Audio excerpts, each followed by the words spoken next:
Je compte tous les nuages constants, ce qui me cause de l'inquiétude.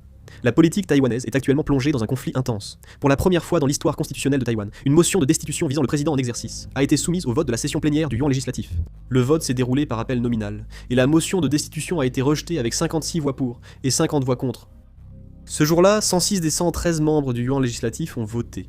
La constitution taïwanaise exige qu'une destitution du président ou vice-président soit proposée par plus de la moitié du yuan législatif et approuvée par au moins 2/3 des membres avant examen par les grands juges du yuan judiciaire. Avec 113 sièges au yuan législatif, il fallait 76 voix mais les soutiens étaient bien en dessous. L'adoption de la motion de destitution était donc peu probable. Actuellement, la composition du yuan législatif est la suivante. Le Kuomintang détient 52 sièges, le Parti populaire 8 sièges et les indépendants 2 sièges, ce qui porte le total des sièges de l'opposition à environ 62. En revanche, le Parti démocrate progressiste auquel appartient Lai Ching-te a également opposé une forte résistance et s'est mobilisé pour défendre sa position, les affrontements entre la majorité et l'opposition se poursuivant jusqu'à juste avant le vote.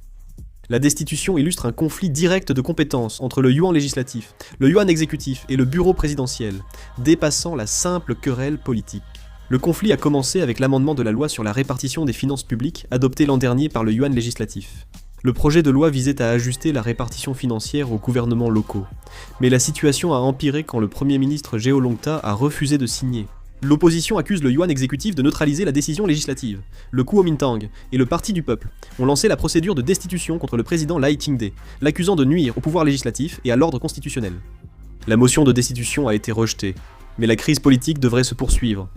Depuis son investiture, le président Lai Ching-te fait face à des pressions sur la Chine, les relations interdétroits, la défense et l'économie.